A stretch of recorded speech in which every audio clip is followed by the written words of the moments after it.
রাজকুমার সিনেমায় মাহির মেকআপেই সময় লাগত ৫ ঘন্টা। প্রথমবারের মতো ঢাকাই সিনেমায় মায়ের চরিত্রে অভিনয় করতে দেখা গেল চিত্রনায়িকা মাহিয়া মাহিকে। এবারের ঈদে মুক্তিপ্রাপ্ত শাকিব খানের রাজকুমার ছবিতে মায়ের ভূমিকায় অভিনয় করেছেন তিনি। রাজকুমারে মাহির ভূমিকা কেমন ছিল তা নিয়ে নিজেদের প্রতিক্রিয়া জানিয়েছেন দর্শকেরা।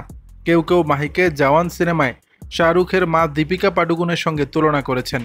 জওয়ান সিনেমা নির্মাতা অ্যাটলি কুমার যেমন পর্দায় দর্শকদের জন্য বড় চমক হিসাবে শাহরুখ খানের মায়ের চরিত্রে দীপিকা পাডুকোনকে হাজির করেছিলেন, ঠিক একইভাবে শাকিব খানের সহ অভিনেত্রী মাহি রাজকুমারে নায়কের মায়ের চরিত্রে হাজির হয়ে দর্শকদের চমকে দিয়েছেন। সিনেমায় মাহি ৬৫ বছর বয়সী একজন নারীর চরিত্র ধারণ করেছেন। মেকআপের মাধ্যমে নিজের এই আমূল পরিবর্তন এনেছেন তিনি। সম্প্রতি এক সংবাদ মাধ্যমকে সাক্ষাৎকারে মাহি জানান, পর্দায় শাকিব খানের মায়ের চরিত্র ফুটিয়ে তুলতে তাকে মেকআপের পেছনেই ৫ ঘন্টা সময় ব্যয় করতে হয়েছে। মাহি বলেন, মেকআপ নিয়ে কোনো সমস্যা হয়নি। চরিত্রটি তৈরি করতে ভারত থেকে মেকআপ শিল্পী আনা হয়েছিল। মেকআপ নিতে ২.৫ ঘন্টা লাগতো, তুলতে ২.৫ ঘন্টা। ৫ ঘন্টা মেকআপের পেছনেই চলে যেত।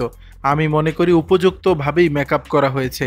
এ নায়িকা আরও বলেন, আমি গতানুগতিক থেকে একটু বের হইতে চাই, যুগের সঙ্গে চলতে চাই। বলিউডের দীপিকারা যদি মায়ের চরিত্র করতে পারে, তাহলে আমি করলে সমস্যা কোথায়? আমার কাছে মনে হয় পরিচালক হিমেল আশরাফ আমাকে যখন চিন্তা করেছেন, আমার বিশ্বাস তিনি আমাকে ওইভাবেই উপস্থাপন করবেন, তাই কাজটি করেছি। তাছাড়া ছবিটির প্রযোজক আরশাদ আদনান আমাকে কাজটি করার জন্য বলেছেন, তাই করেছি। বৃদ্ধ মায়ের চরিত্রটি করতে দারুণ অভিজ্ঞতা হয়েছে মাহির। তিনি বলেন, ছবিতে সন্তানের সঙ্গে বৃদ্ধ মায়ের কথোপকথনের জায়গাটা খুবই আবেগময়। চরিত্রটি করার সময় আমার সন্তান ফারিসকেই কল্পনা করেছি। সন্তানের প্রতি মায়ের যে আবেগ আকুতি থাকে তা ফারিসকেই মনের সামনে ধরেছিলাম, ফলে সহজেই চরিত্রটি তুলতে পেরেছি। মাহির মা হওয়ার বিষয়টি দেশের সিনেমাতে ব্যতিক্রম ঘটনা হিসেবেও দেখছেন অনেক দর্শক। তাদের মতে সাকিবের সঙ্গে অন্য সিনেমাতে নায়িকা চরিত্রে অভিনয় করা মাহি একই নায়কের বিপরীতে মায়ের চরিত্রে দারুণ অভিনয় করেছেন। ব্যতিক্রম কিছু থাকলে দর্শকরা হলমুখী হবেন, সেটাই হয়তো নির্মাতা মাথায় রেখেছেন। দর্শক, বিষয়টি নিয়ে আপনাদের মতামত জানাবেন নিচের কমেন্ট বক্সে।